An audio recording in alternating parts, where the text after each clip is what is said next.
o Evangelho de Lucas, no capítulo 7, a partir do verso 11. Do verso 11 ao 17, este evangelista Lucas, o médico Lucas, ele conta este relato, dizendo assim: E aconteceu pouco depois, ir ele à cidade chamada Naim, e com ele iam muitos dos seus discípulos e uma grande multidão.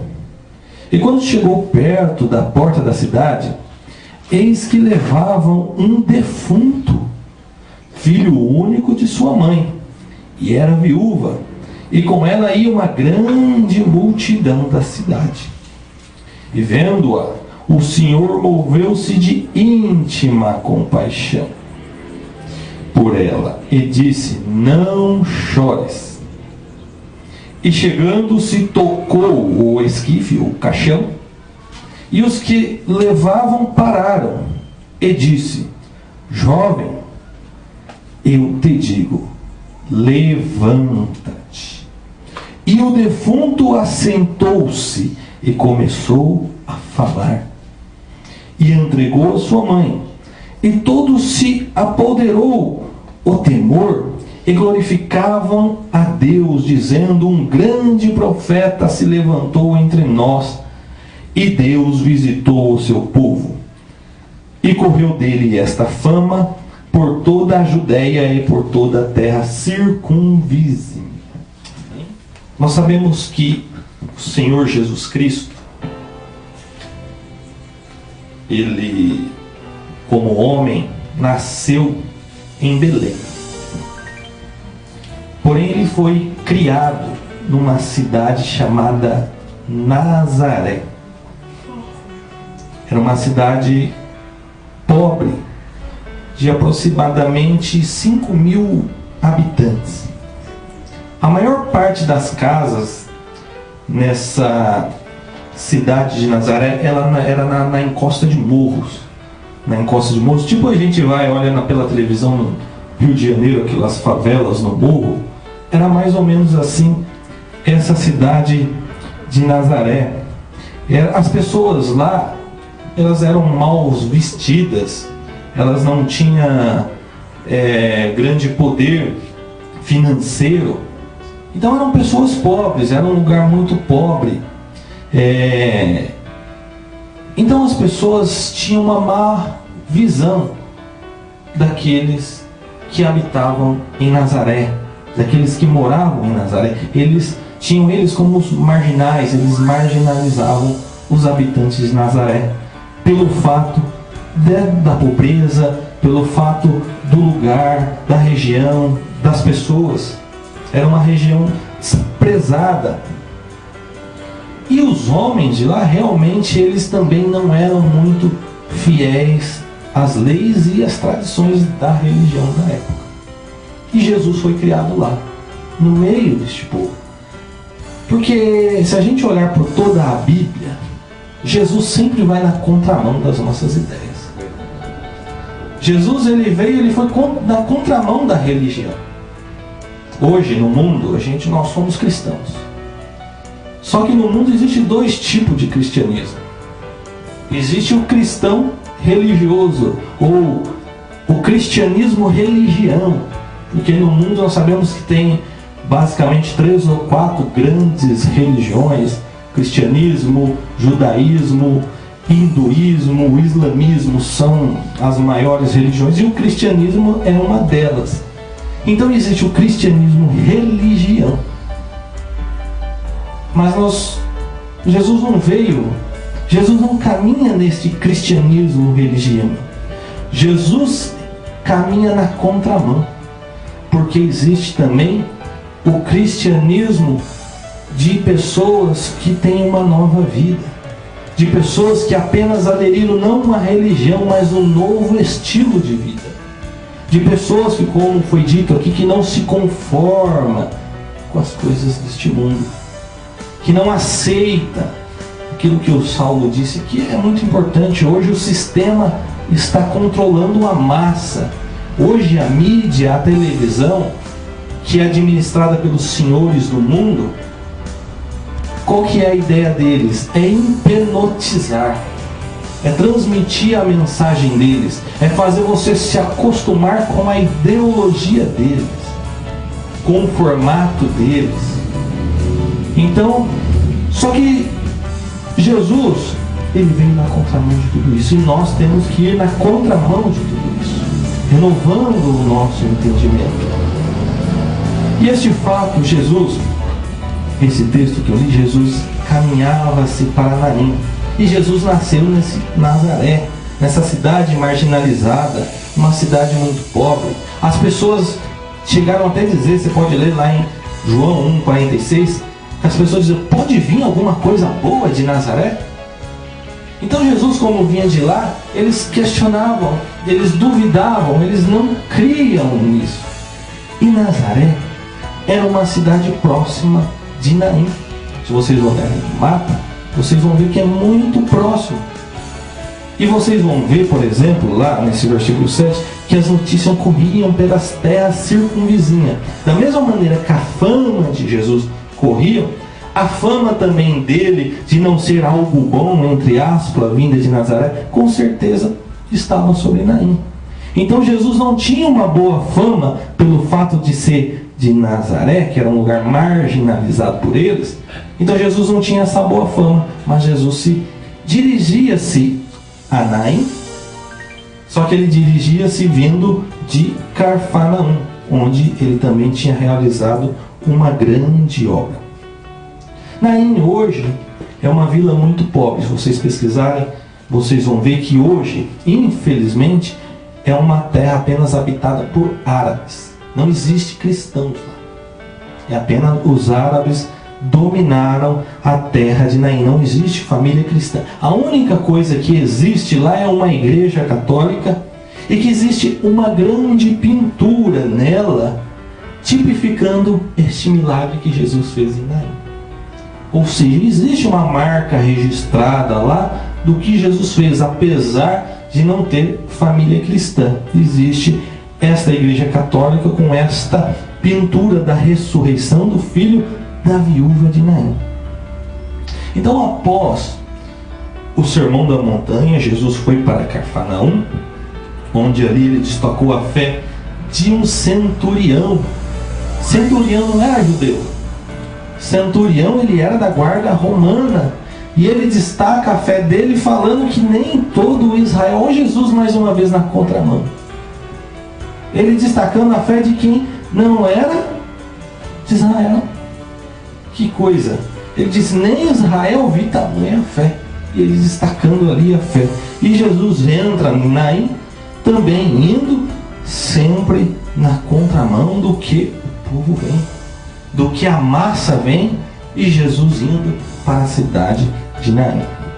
Interessante destacar que aqui conta o texto de uma viúva que acabava de perder seu filho. Jesus fala que ele era jovem. Nós sabemos o quão grande o sofrimento é perder alguém, como um pai, como uma mãe já numa certa idade. Pior era a mãe perder um filho. Nós não queremos sentir essa dor, não desejamos que ninguém sinta esse tipo de dor. E o texto fala que era viúva, ou seja, ela já tinha perdido o marido. Você é viúva, e agora mais uma desgraça na vida dela, que é perder um filho e jovem. Imagina a vida desta mulher, imagina a mente desta mulher, imagina o pranto em que ela estava. Acredito eu que eles eram pessoas importantes na cidade de Naim. Acredito eu que era uma família de consideração, porque com ele, com o velório, diz o texto que ia uma grande multidão de toda a cidade. Então, para que toda uma cidade acompanhasse um velório, um enterro, com certeza ela era uma pessoa de consideração, uma família de consideração, devido à grande multidão que o acompanhava. Porém, Jesus, ele vinha de encontro. Ele vinha entrando na cidade, enquanto a multidão ia saindo na porta da cidade com o velório. Interessante que Jesus viu, e vendo-a, ele disse, e já se moveu de íntima compaixão. Imagina o pranto, o desespero, e Jesus moveu-se dessa íntima compaixão para com aquela mãe, para com aquela viúva que já havia perdido o seu marido e agora havia perdido o seu jovem filho, o seu único filho. Não era apenas seu filho jovem, era seu único filho, como diz o texto. Então o desespero era grande, o pranto era grande, mas Jesus move-se de íntima compaixão. E a primeira palavra que ele vê é: não chores. Não chores. Ela não tinha esperança. Acredito que o sentido de viver para ela havia acabado, pois a sua família havia se acabado. Marido morrido, agora filho morto. E viúva naquela época já era desprezada por conta da tradição. Viúva naquela época já era discriminada por conta da tradição. Então o sentido de viver para ela havia acabado. Porém, até se encontrar-se com Jesus. Jesus se encontrou com ela e não chores. Interessante, diz que ele fala que ele toca no caixão. Ele toca no caixão e ele não fala mais com a mãe. Agora o negócio é ele e o defunto. Já viu hoje alguém conversar com um defunto? Já viu hoje alguém conversar com um morto? Não, se você for no cemitério, talvez vê um monte de gente lá na beira da cova lá conversando. Mas será que ele atende? Será que ele responde? O único que eu conheço até hoje que conversa com um defunto e ele atende é Jesus. Aleluia, Jesus. Jesus é o único demonstrado nas Escrituras. E comparando com todas essas grandes religiões, a fé cristã é a única que oferece esperança para a vitória sobre a morte. É verdade. Hoje, aquilo que nós mais tememos é a morte de um ente querido e a nossa morte. Aquilo que mais nos abala, aquilo que mais nos faz tremer, dá uma dor de barriga na gente. A gente assusta. Dá uma coisa esquisita no corpo que a gente precisa ir no médico e a gente vai ficar todo apavorado, porque a primeira coisa que vem na nossa mente é: não quero morrer. Eu não quero que ele morra. Não quero que alguém morra. Então, a morte é a grande sombra das nossas vidas. É aquilo que causa mais tremor nas pessoas. Graças a Deus que Jesus veio colocar fim neste medo. Jesus veio para acabar com esse medo. Da mesma maneira que Jesus fala para a viúva: não chores. Ele está querendo também para nós nos tranquilizar quanto a isso, ainda que venha, ainda que esteja morto no caixão. Jesus, ele quer nos tranquilizar quanto a isso. Porque ainda que esteja morto, nele viverá. Aleluia, Jesus. Ainda que no pó, ainda que virou cinza, viverá.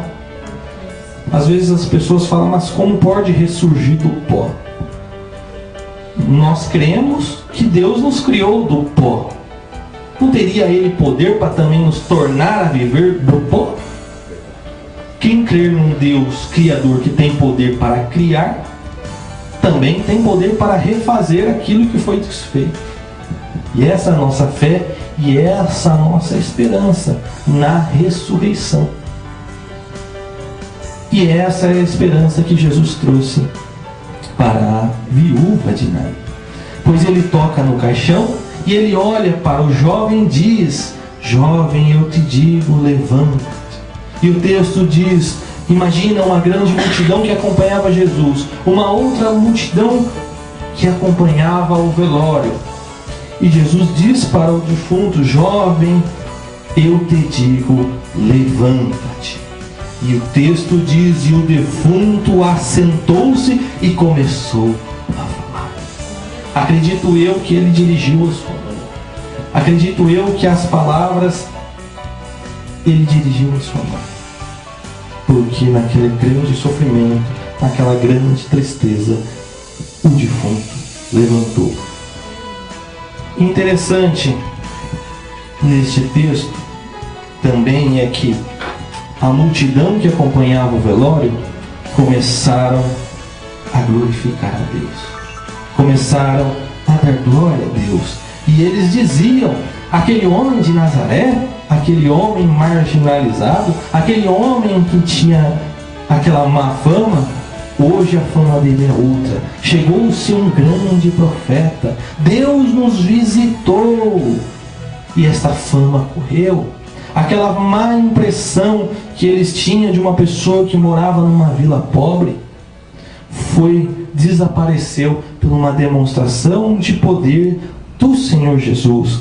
Interessante que Jesus, ele encontra-se com todo aqueles desfechos do velório. A gente pode fazer uma comparação de um encontro da vida com a morte. E interessante que quando nós vemos a vida se encontrar-se com a morte, nós vemos compaixão. Quando nós vemos a vida se encontrar com a morte, nós vemos lágrimas sendo limpadas. Quando nós vemos a vida se encontrar com a morte, até a morte vira vida. Quando nós vemos a vida se encontrar com a morte, nós vemos tristeza virar alegria. E quando nós vemos a vida encontrar-se com a morte, o choro vira glória a Deus. Aleluia. O choro vira louvores a Deus.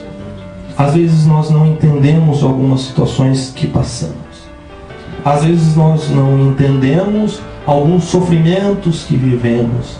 Às vezes nós não entendemos o motivo porque algumas pessoas morrem, se vai. Às vezes nós não conseguimos entender como esta mulher não entendia. Só que chegou o momento dela, o dia de a tristeza dela transformar-se em alegria. E nós sabemos que se nós estivermos em Cristo, ainda que a morte chegue, as lágrimas dos nossos olhos serão limpadas. Um dia nós sabemos que ainda que morramos, ou um ente querido morra, um dia essa morte se transformará em vida.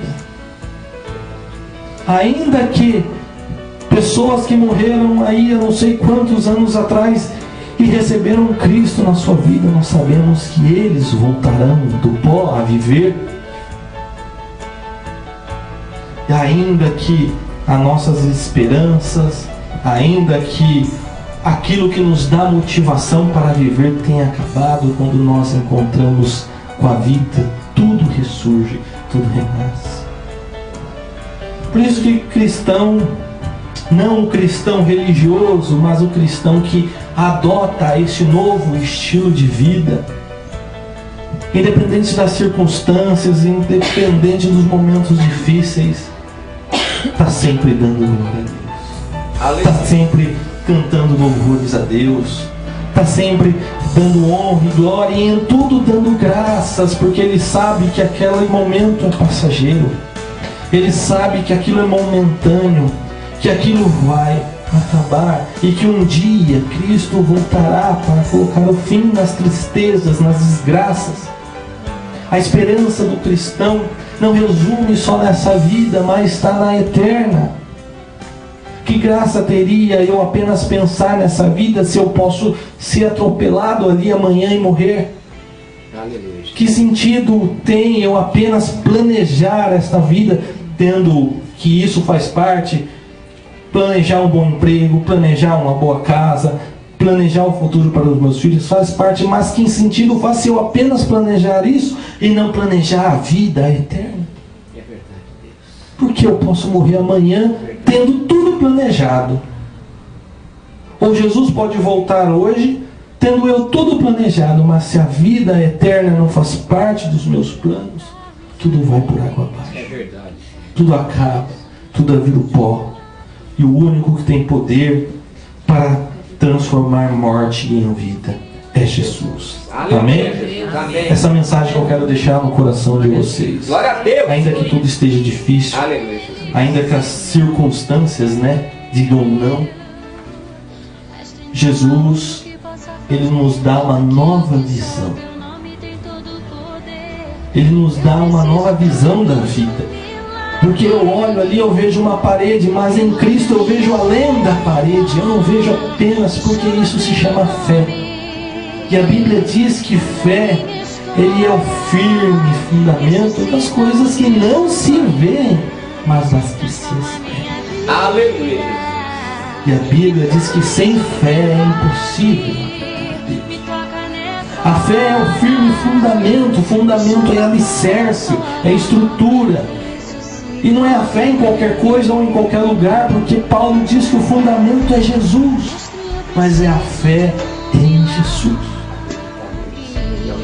É a única crença no mundo que nos proporciona esperança, salvação, para que da morte nos tornemos a vida, para que a tristeza se transforme em alegria, para que as lágrimas dos olhos sejam limpadas. Ainda que choramos, como diz o texto, nós não estamos libertos em Jesus de chorar. Nós não estamos livres hoje de morrer porque estamos em Cristo. Mas com certeza a morte não vai triunfar. Com certeza a tristeza não é eterna. Porque como o texto diz, o choro pode durar uma noite, mas a alegria vem ao amanhecer. Amém?